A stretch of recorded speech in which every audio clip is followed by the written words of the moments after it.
ከሰዎች ሁሉ መጥፎ መጨረሻ አላህ ዘንድ ያለው ሰው ሰዎች ለሱ መጥፎ ተግባር ሲሉ የሚጨነቁበት ሰው ሲመጣ መጣ አሁንም መጣ የሰው ስም ነው የሚያነሳው አሁንም መጣ ስለ حرام ነው የሚያወራው አሁንም መጣ ሰዎች መጥፎ ነገር ነው የሚናገረው መጣች የምትባል ትታይ ሂጃብ ለብሳለች ኒቃብ ለብሳለች ግን አዛ ታረጋለች እንደው መጣችብን ወይ ጎረቤቶቿ እባካችሁ እሷ ቤት አትሂዱብን ነገር ታመጣብናላችሁ ብለው የሚፈሯት ሴት ምላሷን የሚጠነቀቋት ሴት ይሄ ነው ሁለቱ አይነት ነገር እነዚህ በሁለቱም በእስልምና ውስጥ ግዝ ናቸው እስልምና ሙሉ የሆነ ዲን ነው ሙሉ ማንነትን ሊያስተካክል የመጣ ዲን ነው ኢባዳው ከአኽላቅ ጋር ካልተጣመረ ባህሪያችን ከአምልኳችን ጋር መያያዝ ካልቻለ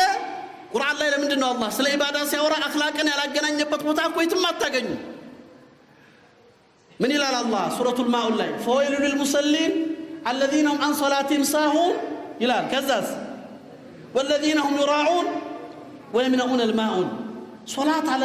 صلاة ላይ መዘንጋትና ስለቃቱ ውስጥ ምን አገናኛቸው አላህ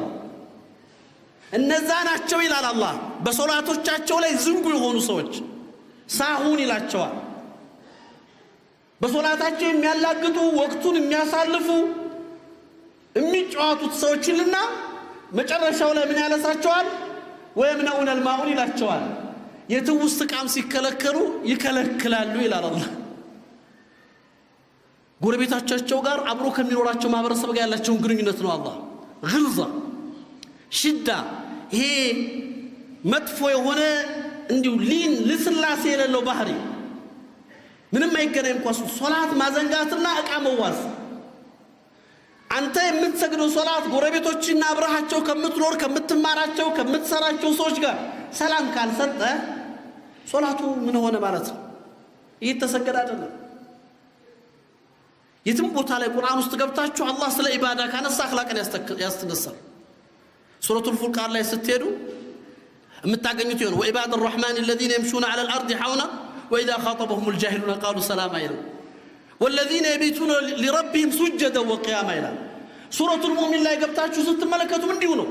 እዚህ ላይ በአኽላቅ ጀመረ ኢባዳን አስከተለ እዛ ላይ ደግሞ قد أفلح المؤمنون الذين هم في صلاتهم خاشعون والذين هم عن اللغو معرضون ይላል አላህ እነዛ ሶላትን በኹሹ የሚሰግዱ ለغው አላስፈላጊ ነገር ከሆነ የራቁ ይላቸዋል